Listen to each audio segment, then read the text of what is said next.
Bienvenido a tu quinto video del módulo 3 del curso de Química Inorgánica de Aprueba, en donde veremos ahora fuerzas intermoleculares.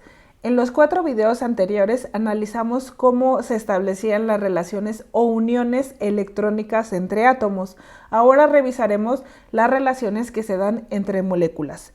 Una cosa importante es recapitular la información acerca del modelo de enlace que habíamos visto en el primer video de esta sección, en donde veíamos que las uniones entre átomos siempre se llaman enlaces, mientras las uniones entre moléculas siempre se llaman fuerzas intermoleculares.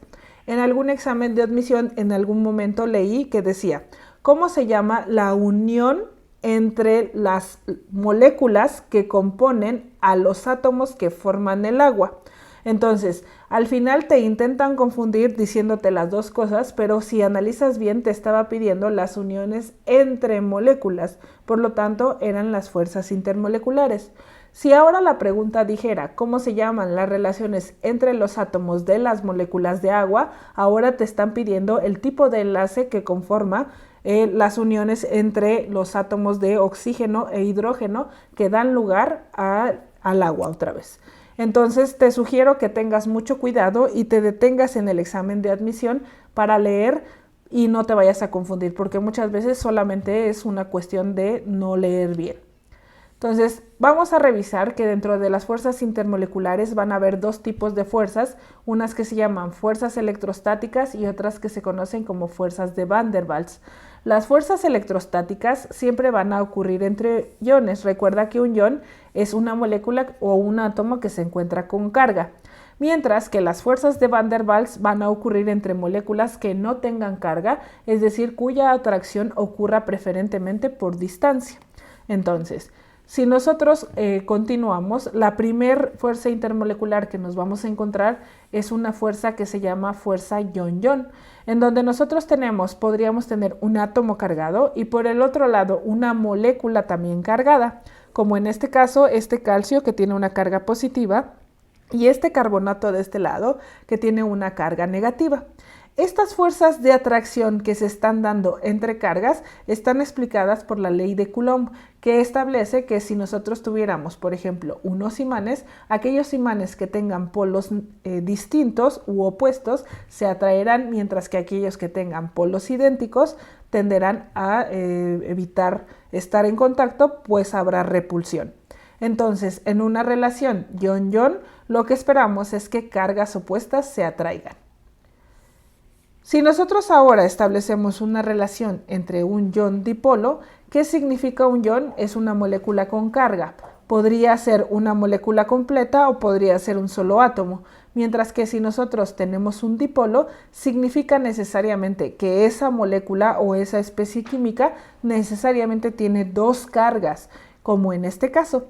Nosotros podríamos tener entonces de un lado solamente una especie que tenga una sola carga, es decir, que sea una sustancia monopolar como esta, y en relación con un dipolo. Si yo tengo una porción positiva por ley de Coulomb, espero entonces que la parte negativa se disponga cerca de la parte positiva y las partes positivas traten de evitarla. Al contrario, ahora si yo tengo la parte negativa del centro, espero que los dipolos se dispongan en la parte positiva, quedando cerca de la parte negativa, mientras que las partes negativas de manera más externa. Este proceso se ve en otro proceso conocido como solvatación, que es un proceso en donde nosotros vemos la disolución que ocurre entre varias sustancias y el agua. En este caso, por ejemplo, si yo en un recipiente pongo sal de mesa, que es cloruro de sodio, que sabemos que es un compuesto iónico porque está establecido entre un metal y un no metal y que por lo tanto trae carga, en el momento en el que entre en contacto con el agua va a ser afín debido a que el agua también es polar. En el momento en el que entren en contacto va a haber un proceso de disociación. ¿Qué significa la disociación? Significa que si yo en el inicio tenía la molécula completa con una carga positiva y otra carga negativa, en presencia de agua lo que va a ocurrir es una especie de corte entre la molécula que hace que los iones se separen. Cuando los iones se separan, entonces lo que va a ocurrir es lo siguiente. Por ejemplo, el ion negativo, conocido como anión cloro, lo que va a hacer es que va a atraer a la parte positiva del agua, en este caso a los hidrógenos. mientras que la parte positiva, conocida como catión sodio, va a atraer a la parte negativa del agua, conocida como el oxígeno, y entonces este proceso en donde dos monopolares atraen a una parte de dipolo específicamente en presencia de agua se conoce como un proceso de solvatación y es un ejemplo específico de una fuerza intermolecular conocida como ion dipolo. Las otras fuerzas que vamos a ver entonces, todas estas son fuerzas electrostáticas porque están ocurriendo entre moléculas que se encuentran cargadas. Ahora, hay casos en donde hay una molécula que tiene carga, puede ser una molécula monopolar o incluso ya veremos después que puede ser una molécula dipolar, en donde ocurre que se encuentra con otra molécula y esta molécula viene neutra. Cuando este ion entra en contacto con la molécula neutra, lo que va a hacer es que va a inducir que esta nueva molécula genere un dipolo, es decir, que exprese una carga.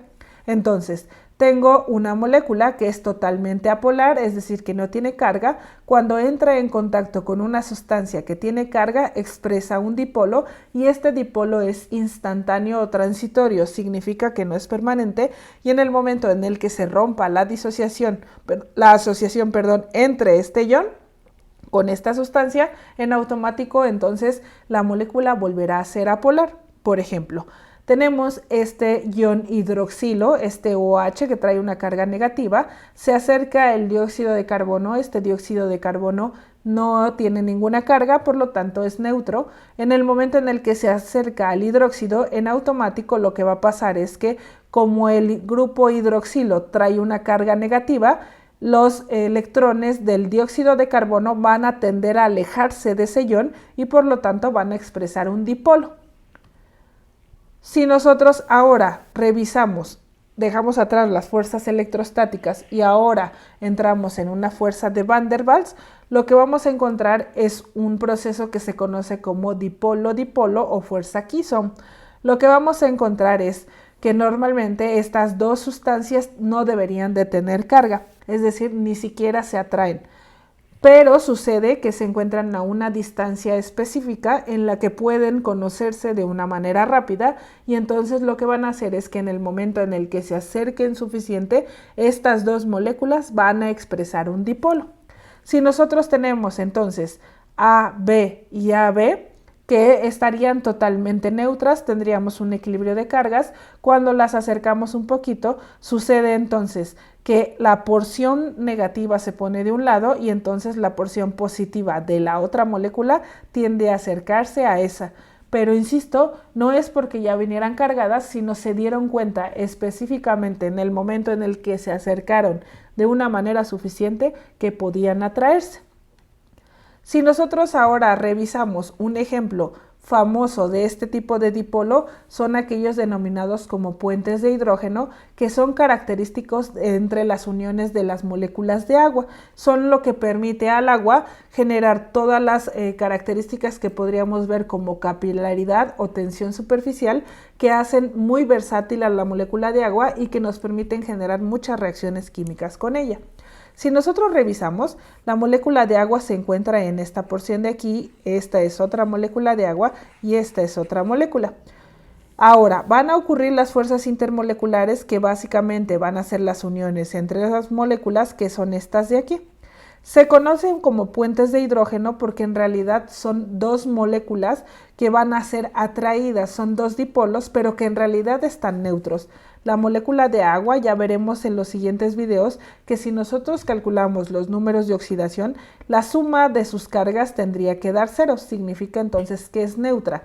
En el momento en el que esta molécula se acerque con la otra molécula de agua, lo que va a pasar es que la mayor cantidad de electrones que rodean al oxígeno van a tratar de repeler al otro oxígeno y van a atraer hacia sí al hidrógeno o a los hidrógenos de la otra molécula.